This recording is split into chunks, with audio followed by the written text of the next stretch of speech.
നെടുങ്കണ്ടം കരുണ divine Mercy ധ്യാന കേന്ദ്രത്തിൽ നടന്നുവന്ന ദൈവകരുണയുടെ കൺവെൻഷനും തിരുനാളും സമാപിച്ചു. ഇടുക്കി രൂപതാ മെത്രാൻ മാർ ജോൺ നെല്ലിക്കുന്നേൽ സമാപന ദിവസം വിശുദ്ധ കുർബാനയ്ക്ക് കാർമ്മികത്വം വഹിച്ചു. ക്രൈസ്തവ ജീവിതം ത്യാഗപൂർണമായിരിക്കണമെന്ന് മാർ ജോൺ നെല്ലിക്കുന്നേൽ സന്ദേശത്തിൽ പറഞ്ഞു. ക്രൈസ്തവ ജീവിതം ത്യാഗപൂർണമായിരിക്കണമെന്ന് ഇടുക്കി രൂപതാ മെത്രാൻ മാർ ജോൺ നെല്ലിക്കുന്നേൽ പറഞ്ഞു. നെടുങ്കണ്ടം കരുണ ആനിമേഷൻ ആൻഡ് ഡിവൈൻ മേഴ്സി സെന്ററിൽ നടന്നുവന്ന ദൈവകരുണയുടെ കൺവെൻഷന്റെയും തിരുനാളിന്റെയും പുതുഞാറാഘോഷത്തിന്റെയും സമാപനത്തിൽ സന്ദേശം നൽകുകയായിരുന്നു അദ്ദേഹം. നമ്മുടെ ലക്ഷ്യം ഈ ലോക ജീവിതമാണ് എങ്കിൽ നമുക്ക് ക്ഷമിക്കാൻ കഴിയുകയും നമുക്ക് സ്നേഹിക്കാൻ കഴിയുകയും എന്തെങ്കിലും കാര്യങ്ങൾ നേടുവാൻ വേണ്ടി നാം കർത്താവിൻ്റെ സന്നിധിയിലേക്ക് എത്തിയാൽ അത് അർത്ഥശൂന്യമാണെന്ന് നമുക്കറിയാം.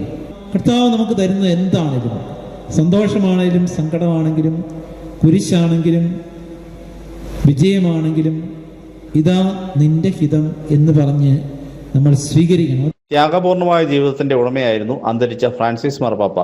പ്രായാധിക്യവും രോഗാവസ്ഥകളും ഉണ്ടായിട്ടും ദൈവജനത്തോടൊപ്പം ഈസ്റ്റർ സന്ദേശം നൽകിയാണ് അദ്ദേഹം മടങ്ങിയത്. ഈ ലോകത്തിന്റെ നേട്ടങ്ങൾക്കായി ജീവിക്കുന്നവർക്ക് ക്ഷമിക്കാനും സ്നേഹിക്കാനും ത്യാഗം ചെയ്യാനും സാധിക്കില്ല. ഭൗതിക നേട്ടങ്ങൾക്കായി കർത്തൃസന്നിധിയിലെത്തിയാൽ അവ അർത്ഥശൂന്യമാകും. ജീവിതത്തിൽ ഉണ്ടാകുന്ന സന്തോഷങ്ങളും സങ്കടങ്ങളും ഏറ്റെടുത്ത് ജീവിക്കുമ്പോഴാണ് ദൈവകരുണ യഥാർത്ഥത്തിൽ ലഭിക്കുന്നതെന്നും മാർ ജോൺ നെല്ലിക്കുന്നേൽ പറഞ്ഞു.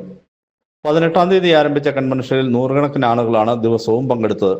എല്ലാ ദിവസവും വൈകുന്നേരം നൊവേനയ്ക്കും വിശുദ്ധ കുർബാനയ്ക്കും ശേഷം വചനപ്രഘോഷണവും ആരാധനയും നടന്നിരുന്നു.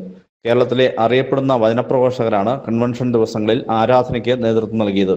കൺവെൻഷന് ധ്യാനകേന്ദ്രം ഡയറക്ടർ ഫാദർ ജെയിംസ് മാക്കിയിൽ, assistant director father Bibin Arakkal, Benny താണുശ്ശേരിക്കാരൻ, ഷിജോ ശൗര്യാങ്കുഴി, ബ്രദർ റജി പുതുപറമ്പൽ, ബ്രദർ വിനോദ് കളപ്പുരയ്ക്കൽ തുടങ്ങിയവർ നേതൃത്വം നൽകി. News bureau, Nedumkandam.